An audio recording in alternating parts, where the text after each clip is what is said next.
eu estava aqui pensando, entre ontem à noite e hoje à noite, a gente vai conhecer o conteúdo de 2 reuniões presidenciais. Exatamente como elas aconteceram, na forma como elas aconteceram. A de ontem foi uma reunião presidencial, o presidente se reuniu com governadores e ele discutiu numa reunião gravada, tá gravada, foi uma videoconferência. Aliás, se não fosse a Covid-19, provavelmente essa reunião aconteceria presencialmente, talvez não fosse gravada. Então a gente pôde ver, porque foi uma videoconferência, e o presidente, junto com os governadores, discutiram a Covid-19, discutiram o apoio para os estados, discutiram a contrapartida sobre o aumento de servidores, e foi uma reunião muito civilizada. Uma reunião daquelas que parecem de filme, onde o presidente falou o que devia falar, os governadores falaram o que deveriam falar, onde o presidente não falou nada que não devesse falar, e assim os governadores. Uma reunião para a gente elogiar, e ontem o Grupo Bandeirantes fez um editorial, hoje já deve ter passado na Band News FM, um editorial registrando isso, porque e será veiculado daqui a pouquinho novamente. Opa, então, porque quando começou esse bate-boca, quando o bate-boca entre o presidente e os governadores ganhou um corpo e um volume e começou a ficar algo que irritou e preocupava as pessoas, o Grupo Bandeirantes se posicionou criticando essa postura de governadores, do presidente, de prefeitos também, para que se unissem para enfrentar um inimigo comum, que é a Covid-19. Não tem outro inimigo agora. Vem a recessão, tem as doenças, a gente precisa se unir. Bom, e aí aconteceu a reunião de ontem, e o registro de que foi uma reunião civilizada merecia também um outro editorial do Grupo Bandeirantes que foi feito ontem. E essa reunião de ontem, portanto, foi algo modelar. Uma reunião que se pode festejar, que se pode elogiar, que se pode estimular. Bom, e hoje, muito provavelmente, o ministro Celso de Mello deve liberar o conteúdo de outra reunião presidencial, ocorrida no dia 22 de abril, que é tema da decisão do ministro Celso de Mello, se vai abrir totalmente o conteúdo da reunião ou não, mas é a reunião que, segundo o ex-ministro Sérgio Moro, mostra ao presidente Jair Bolsonaro o pressionando para promover mudanças na estrutura da Polícia Federal. Bom, fosse isso, e eu não digo que é apenas, mas fosse isso, e a gente teria uma reunião com alguns pontos de interesse. O ponto central é que, infelizmente, essa tal reunião mostrou outras coisas. Mostrou ministros de Estado, como o ministro da Educação, Abraham Weintraub, dizendo que todos tinham que ir para a cadeia, começando pelos ministros do STF. Mostrou a Damares Alves defendendo a prisão de governadores e prefeitos. Mostrou o ministro das Relações Exteriores falando em comunavírus. Mostrou o presidente da República se referindo ao governador de São Paulo e integrantes do governo do Rio, e o próprio governador do Rio de Janeiro, com palavras pouco elogiosas. E, portanto, uma reunião que, vista por dentro, não pode ser festejada, elogiada, estimulada, tem que ser lamentada, criticada, desencorajada. São 2 reuniões opostas, não apenas pelo conteúdo, mas pela forma, sobretudo pela forma. É preciso que a gente veja essas 2 reuniões como exemplos de forma de agir do presidente Jair Bolsonaro, que desde o início do seu governo gosta de um quebra-queixo, que é o jargão para aquelas entrevistas e conversas informais, entre aspas, informais com a imprensa, mas sem cerimônia, sem que seja feita na sala de briefing do Palácio do Planalto, sem que seja feita em algum ambiente preparado para a entrevista, mas aquela coisa improvisada que ele se habituou a fazer, e todos os dias de manhã ele manda o seu recado de alguma maneira, essa coisa improvisada, a declaração informal, a frase dura, o palavrão, o xingamento, que é uma marca não deste governo, mas é uma marca do presidente da República, né? Por que o Diário Oficial registra os atos do governo, né? O Diário Oficial registra os atos do governo para que eles fiquem eternizados e para que ninguém venha dizer que um ato permite fazer algo que ele não permite. Está lá escrito e publicado, né? Por que a Constituição ela é escrita? Para que, se as pessoas se esquecerem deste ou daquele item da Constituição, possam recorrer a um documento e conferir. Nos Estados Unidos, existe um ato, uma lei, conhecida como PRA, que são iniciais de Presidential Record Act. Olha que bonito. Isso é fantástico. É bonito, né? E que estabelece as regras para gravação e manutenção de áudios, também de documentos, que envolvem a presidência e a vice-presidência da República. As conversas do presidente com líderes estrangeiros, as conversas com os seus assessores e secretários, as conversas no Salão Oval, tudo registrado com regra.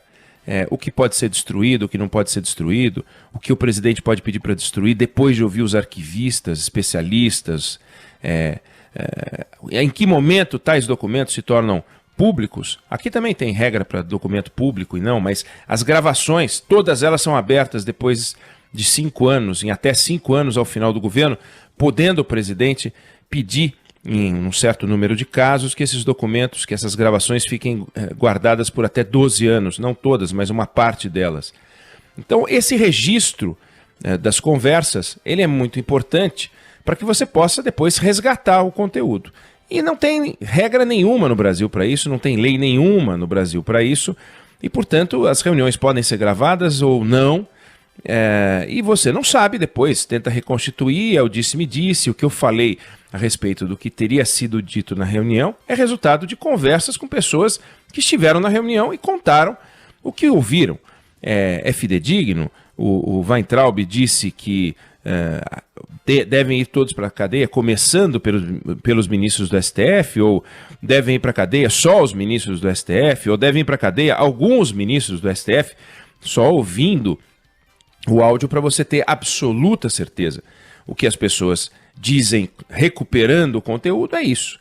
Que ele falou que todos deveriam ir para a cadeia, começando pelos ministros do STF. Nós vamos ver se esse áudio, se esse vídeo for divulgado. Mas a dúvida em torno de como se comportaram as autoridades nos Estados Unidos não existe, porque essas coisas são gravadas. No Brasil, existe. E qual é a questão? Você, quando está numa reunião ministerial, essa reunião ministerial, ela não é algo privado, ela é algo público. Trata de assuntos de interesse público, então elas devem ser guardadas, devem ser gravadas, só que no Brasil não tem regra. O presidente Jair Bolsonaro começou a gravar porque ele entendia que tinha muito disse-me-disse em torno das coisas que ele dizia, então ele resolveu gravar tudo. Ele grava muito mais do que os outros, não que ele grave todas as reuniões, não tem uma regra, mas as reuniões ministeriais ele estava gravando, então por acaso essa reunião em que ele disse e pediu e teria pressionado, segundo o ministro Sérgio Moro, para trocar autoridades, lideranças da Polícia Federal, foi gravado. Então nós vamos acompanhar para saber o que foi.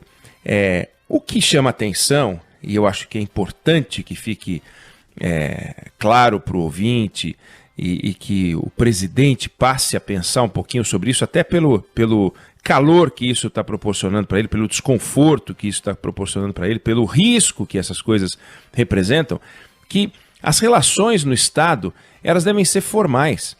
E elas devem ser formais não apenas, sim senhor, vossa excelência, não, mas a maneira de se relacionar com os assuntos, né? Então, por exemplo, a gente tem uma gravação histórica, que é uma reunião horrorosa, que é a gravação do ato institucional número 5. Ela está gravada. Você tem 2 horas e 5 minutos, 2 horas e 3 minutos de gravação, em que o presidente Costa e Silva, o general Costa e Silva, abre no dia 13 de dezembro de 68 os trabalhos dizendo, olha, vamos votar esse troço aqui, o ato institucional número 5. Começa a votar o Pedro Aleixo, que é o vice-presidente, e vão votando todas as pessoas que integram o Conselho de Segurança.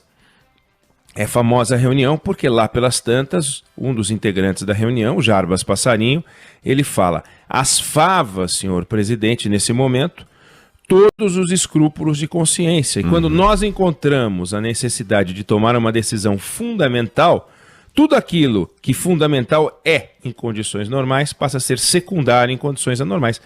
Como é que a gente sabe que ele disse isso? Tem o áudio dele e tem a transcrição.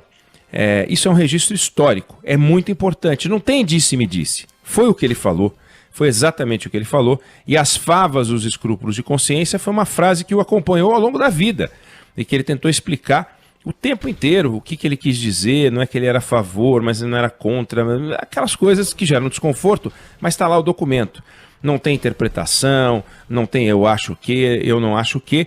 E no Brasil a gente não tem isso como regra. Aconteceu daquela reunião ter sido gravada, mas as reuniões presidenciais e todas as reuniões deveriam ser gravadas, tudo gravado, para você ter um grau de formalidade, um registro, disse, não disse, falou, não falou, e infelizmente no Brasil não é. Mas já que não é, pode-se votar uma lei para estabelecer que se grave, para que depois os historiadores possam ouvir, ou para que as investigações possam ser feitas, pouco importa. Mas ainda que isso não avance na velocidade que a gente espera, que a gente quer, deveria o presidente pegar esse exemplo para ver o seguinte: como você deve tratar os assuntos ligados ao Estado. Pode o presidente da República permitir que o seu ministro de Estado da Educação, né, fale que os ministros do STF devem ser presos, sem que ele, presidente da República, diga coisa alguma em defesa das instituições? É muito grave, porque quando numa reunião dessa as coisas estão acontecendo, alguém vai poder dizer, puxa, mas era uma coisa reservada. Mas veja só a diferença. Lá pelos anos 90, o Brasil teve um ministro da Fazenda que foi o Rubens Recupero. Está vivo até hoje. É uma figura extraordinária, preparado, inteligente, experiente. E ele dava uma entrevista para a televisão. E entre um bloco e outro de perguntas, num daqueles intervalos, o sinal estava aberto e ele, perguntado pelo jornalista alguma coisa, respondeu: notícia boa a gente divulga, notícia ruim a gente esconde. Foi um horror para ele. Foi um horror, foi um desastre para a carreira dele, foi um negócio horroroso. Até hoje ele deve lamentar ter dito essa frase, mas vamos lembrar que esta frase ela foi captada num intervalo e virou uma frase importante, como se tivesse sido dita na entrevista, coisa que não foi. O general Heleno, dia desses, foi gravado falando um palavrão horroroso ao se referir ao Congresso Nacional, mas, de novo, um áudio que foi captado durante uma solenidade, não era uma declaração dele na solenidade. Esta reunião, não é que no intervalo o ministro da Educação fez um comentário paralelo lamentável como esse, não. Durante a reunião, ou seja, é como se você fizesse um ensaio no teatro e durante a peça você falasse coisas absurdas como essa que ele falou. É diferente você pegar o áudio de alguém que fez um comentário impróprio, paralelo, num canto qualquer, que é terrível, não se pode permitir, mas durante o ato, durante a peça, durante o espetáculo, aí é inaceitável, porque cada um naquele momento representa um papel. O papel ministro da Educação falou essa barbaridade e o papel presidente da República não levantou a mão e disse: olha, eu queria que o senhor primeiro se desculpasse e depois queria pedir a todos que jamais repitam frases como essa. E não é que outros repetiram e nada aconteceu. Então é muito importante que a gente escute os áudios que provavelmente vão ser liberados hoje, a partir do final do dia, que o ministro Celso de Mello deve liberar a íntegra dessa reunião, e que a gente tome essa reunião como um exemplo, e sobretudo o presidente da República e seus assessores, governadores e seus assessores, prefeitos e seus assessores, deputados, senadores, quem lida com o poder público, quem representa o poder público, quem lida com assuntos de Estado, quem lida com assuntos públicos, de interesse público, que mexe com o dinheiro do contribuinte, que todas essas reuniões, todas essas conversas impõem, pedem respeito, solenidade, é aquilo que o ex-presidente José Sarney chamava de liturgia do cargo, que é o que está faltando, porque forma é conteúdo. Se você não fala as coisas de um jeito respeitoso, o conteúdo do que você está dizendo se perde nessa forma imprópria. Eu já usei como exemplo aqui em outras ocasiões.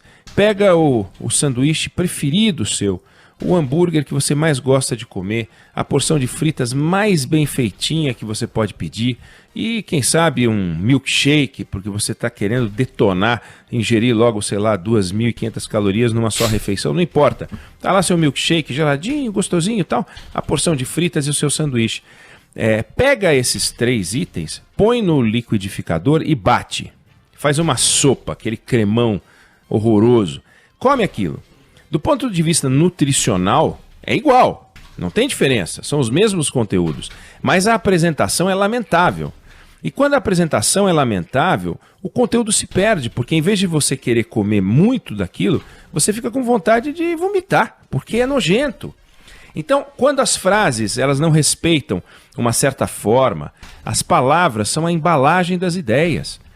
Se você não embala as ideias de uma forma elegante, as coisas se perdem. Quantas vezes um presente que você recebeu, ele vem embalado num papel tão bonito, tão bonito, tão bonito, que você não tem nem vontade de abrir, ou então na hora de abrir você abre com respeito, porque aquela embalagem é um espetáculo. Às vezes o presente nem é isso tudo, mas o carinho da embalagem mostra que alguém se preocupou em te entregar algo muito bem empacotado.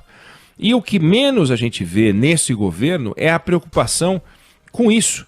É a preocupação com a embalagem, a preocupação com o respeito da entrega para alguém. É o governo do grito. Não é só o presidente que fala cala a boca. É o presidente que, ao falar cala a boca, estimula os seus ministros a se comportar de um jeito parecido, grosseiro, desrespeitoso. E ele tem os seguidores dele, dessa escola grosseira, desrespeitosa, e que acaba virando em agressão contra jornalista, como a gente viu contra a repórter Clarissa de Oliveira da Bandeirantes, a gente viu contra um cinegrafista da Globo também, a gente viu contra fotógrafos em outra manifestação. Isso precisa mudar, isso precisa parar, e tudo tem a ver com a mesma coisa, que é a falta de solenidade, a falta de respeito, a falta de liturgia. Então, nós temos uma reunião para eternizar, festejar, elogiar, estimular, que foi a de ontem à noite, mereceu mais um editorial do Grupo Bandeirantes. E a gente tem uma reunião que, lamentavelmente, a gente vai, ao ouvir, ficar com gosto ruim na boca. Os mesmos integrantes, o mesmo presidente da República, podendo ser alguém que se comporta como um líder a ser respeitado, se comporta como aquele líder que perdeu a chance de dar o exemplo para os seus seguidores, para os seus ministros. Nós vamos ver isso nos detalhes a partir de hoje. É evidente que aqui na Band News FM você vai acompanhar passo a passo, porque vai ser um dia muito importante, o dia em que a gente vai ver, né? Porque é um vídeo, a gente vai ver as imagens das autoridades do jeito como elas se comportam e num momento reservado, mas de uma forma com uma compostura a ser discutida, faltando compostura no governo Bolsonaro. Então é isso, 2 exemplos, um para bater palma e um, lamentavelmente, para a gente vaiar.